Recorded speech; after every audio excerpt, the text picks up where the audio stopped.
Over 30 years ago, in February of 1990, about 5 families came together and started a church plant out of Rock Springs Baptist Church.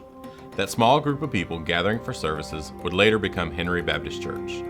Over the next 2 years, this body of believers would meet for church in restaurants and other various places until they could purchase a building of their own. In 1992, they finally purchased the modular building that's still located on the south end of our property, and in February of that year, they met for the first time in their new building. 2 years later, in July of 1994, this small church called Archie Norman to be their pastor. It's hard to describe the feeling when we arrived here for the very first time to candidate. I remember my wife distinctly seeing the pine trees and the double-wide modular building and just began to cry and ask why were we leaving an established church to come here. At the time, to be honest with you, there were days where we thought this will never get off the ground. And many times I had no clue what to do. We would just simply pray, turn to the Lord. But the Lord was doing something that I could not do. When we first came to Henry, there was 7 acres of pine trees and this little modular building off to the side, like it wasn't even in the center of the property. And out by the road was this old convenience store sign with an arrow that kind of pointed that way. And that was the early beginnings. It was hard to imagine what the future of this church was going to look like. There was very humble beginnings. It seemed like it was a very basic church with nothing flashy, but it had a really good preacher. In September of 1994, 2 months after hiring Pastor Archie, the group of 81 people meeting in the modular on 4035 Jodico Road chartered together to officially become Henry Baptist Church. They knew that as an official church, they would need their own building.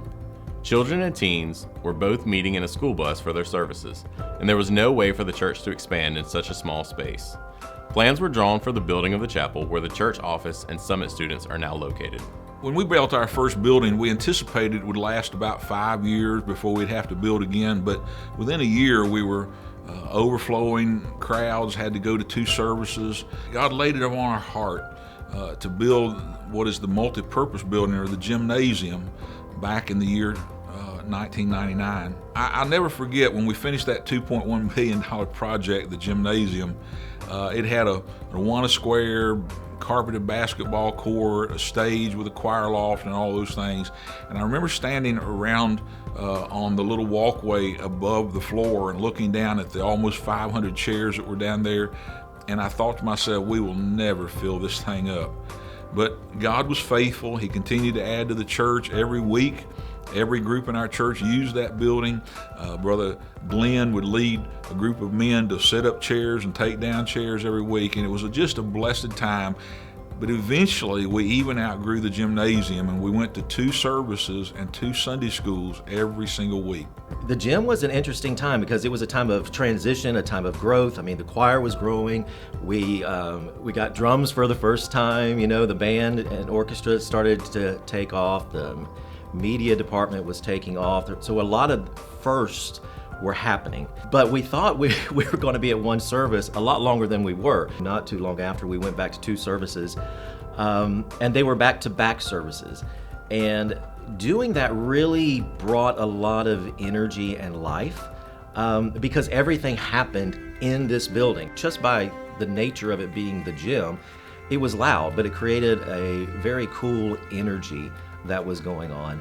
And it allowed relationships to develop a lot. So after 7 years in the gymnasium, taking down chairs and putting them up, God laid it on our heart to build a new auditorium. Eventually, God led us to a builder. We were able to build the entire 35,000-foot structure for only $3.7 million. But in that time, we borrowed $3 million, trusting the Lord that He was going to allow us to use that building to bring honor and glory to Him.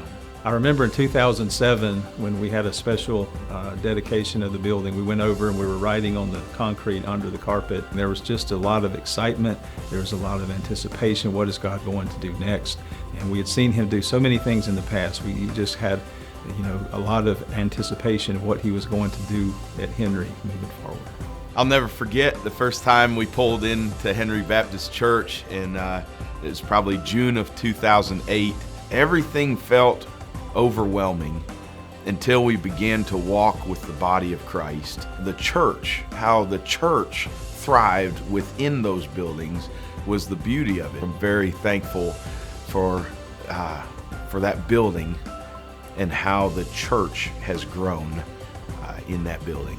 My wife and I started coming to church here as unbelievers in 1999, and we were both saved here. We were baptized over in the old chapel where the Summit Student Building is now. And like so many of you, we've watched our kids grow up here, get saved here, and be baptized right here in this building. We all know these buildings won't last forever, but the fruit of all of us who were saved here and those who were discipled here will remain. Throughout every building program in our history, the members of Henry Baptist Church have consistently prayed and given of their time and resources to further the mission of the gospel. Tradesmen in our church work tirelessly to save us money on construction projects in our buildings. People have sacrificed of their own finances, believing God's work to be more important than their personal wants. And this month, through the faithfulness of God and the generosity of His people, we are proud to celebrate paying off every single building on our property and officially becoming debt-free. We want to say thank you to every person who has worked, sacrificed, and prayed. Today, our church exists as an example of God's work being done through God's people as we humbly and willingly rely on Him. We're grateful for what God has done over the past 28 years, and we're excited about what He's still going to do in us and through us as we continue to follow Him.